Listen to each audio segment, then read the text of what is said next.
Oh, baby. There is no place in the world quite like South Park, and that's probably just as well. The outlandish people who love them have kept millions of Americans laughing and groaning on Comedy Central. Now, not only are the characters in a movie, they're in a musical called South Park. Bigger, longer, and uncut. What would Brian Boitano do if he was here right now? He'd make a plan and he'd follow through. That's what Brian Boitano do. When Brian Boitano was in the Olympics skating for the gold, he did 2 style cows and a triple Lutz while wearing a blindfold. When Brian Boitano was in the Alps fighting grizzly bears, he used his magical fire breath and saved the maidens there. Everyone's laughing in the studio. The creative team of Trey Parker and Matt Stone brought us South Park, and they join us this morning. Gentlemen, good morning. Good morning. So, has the song go, where do I begin? First of all, a musical. Brian Boitano, did you grow up watching Gene Kelly and Fred Astaire to turn this? Rodgers and Hammerstein. I mean, I loved musicals growing up, and then when it was decided that Scott Rudin was going to be the producer on this, he's a producer at Paramount that does a lot of Broadway musicals, and it just sort of seemed right, you know. So and I love ice skating.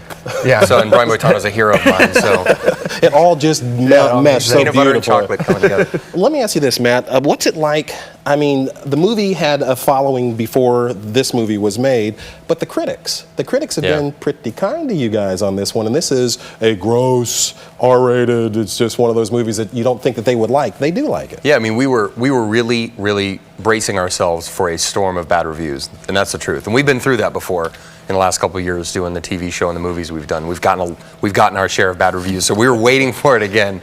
And surprisingly, they all, you know, you get the coverage back the day of the premiere, we got like 300 reviews from every paper around the country, and they were all good except for a couple. Yeah. So you took the shades off when you went outside. You thought we could go out into the light. It was a great day all of a sudden. Actually, we were a little bummed out. We were like, "What did we do wrong?" Right? Yeah. Maybe it's over. Maybe we.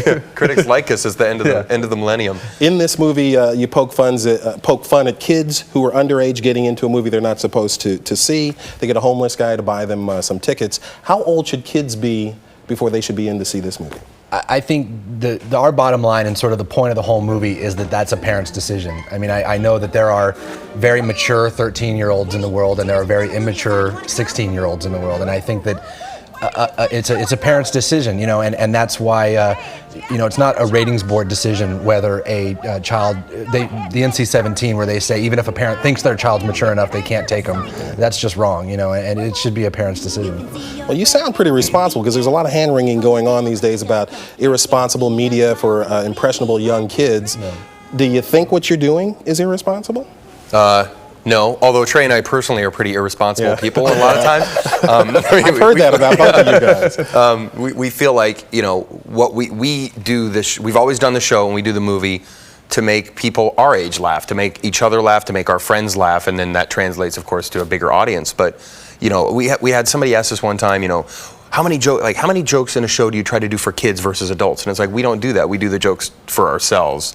And you know, we still consider the TV show and the movie adult animation, you know, an adult cartoon. Cosby and his Fat Albert characters came from his childhood. Where did Kenny and these knuckleheads come from? Definitely from our childhood. Yeah. I mean, it was sort of at least where I grew up, you know, it's winter all the time except for like 1 month out of the year, and your friends were defined by your bus stop. I mean, it was just, there was always sort of the fat kid there and the poor kid, and you didn't choose your friends, it was who was at the bus stop with you. So well, I asked you in the break, what are you doing with all the money? Obviously you're not spending it on clothes. I want to point this out. Turn your hand over here. It says right, can you see that? Yeah. It says guest. Where were you last night or this morning? We got into the knitting factory. The knitting factory. I couldn't get it off. I scrubbed in the shower and this won't come off. They stamp you for life at the knitting factory. You know what? He's been to the knitting factory. Good to go through the next millennium. Right. What's the future? I mean, how much longer can you get the laughs out of this group of characters? Well, I mean, the important thing to us is Matt and I have still written every episode of South Park. We're up to like the 38th episode now, and we don't want to leave the show and sort of you know, have it become one of those shows where everyone sits around a table and comes up with jokes. You know, it's like, and so as long as we're doing the show, we'll do it. Which, you know, another couple years maybe, and then hopefully have a vacation for a while. We need it. I remember, Matt, when I heard that Jerry Lewis and Dean Martin hated each other. You know, many teams don't really work outside of, you know, what you see on screen. Right. How does this team, why does it work? Is it showing? Because it's worked.